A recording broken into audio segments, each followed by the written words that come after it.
I love you, baby. I love you, sweetheart. I'm so sorry, sweetie. Lori Cronin is an active member of Toronto Pigsave. They have been protesting about Canada's animal transport laws. Red light. We've seen them trapped between the floors. We've seen their bodies trapped. We've seen like legs hanging out the bottom of the truck. Usually lots of scratches all over. Petitions from different animal organizations and advocates have led to changes in Canada's 1977 animal transport regulations. But the amendments made are noticeably slight. According to Canadian Food Inspection Agency's Animal Transportation Coordinator Andrew Armstrong, Canada's long roads is indeed a factor to consider. They are right now. The amount of hours that animals are, subject to being transported and everything. What would you tell them? We have to look at the diversity of our country, the geographic zones that we have to travel through, and the requirements of the livestock industry. There are many questions revolving on the country's animal transport laws, but the biggest one would be, why did it take 42 years to make revisions?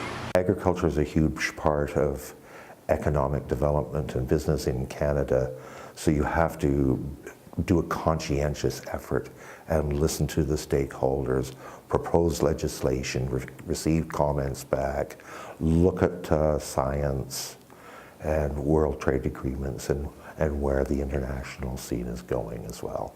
So it is a long process. However, the problem doesn't stop there. Cases of irresponsible driving and temperature conditions are also an issue. Worst is the summer because pigs don't have sweat glands. That stupid expression, sweat like a pig. Well, pigs don't sweat.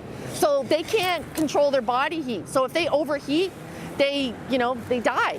And we've seen them open mouth breathing. It's just so cruel. Veterinarian Dr. Alan Arabi says the treatment to these animals can actually affect the quality of their meat.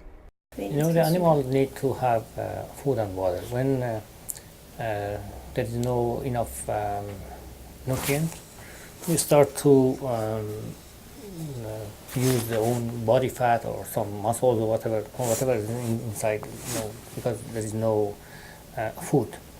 So something like lactic acid maybe build up, some other toxic material maybe build up, and maybe the taste of the meat going to be different. Armstrong, on the other hand, gives a straightforward response. No. We haven't applied a thou shalt not transport at such and such a temperature. It is the responsibility of industry as a whole to ensure that their animals get there in a healthy, sound manner. We have reached out to Gary Stordy from the Canadian Pork Council regarding the issue, but it has only led us to more unexpected revelations on whether the drivers stopped to give animals food and water. Ideally, there's no stops involved, as I mentioned.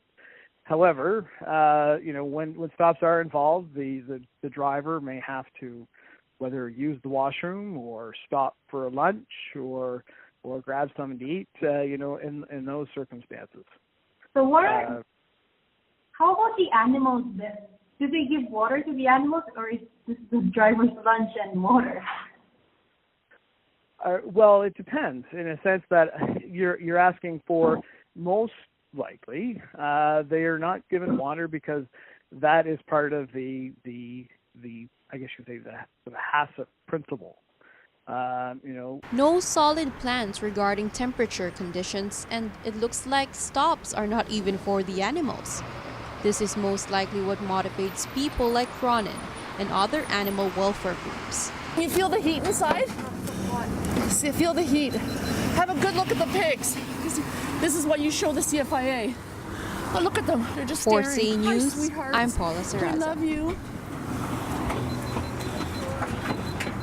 We love you, sweetie.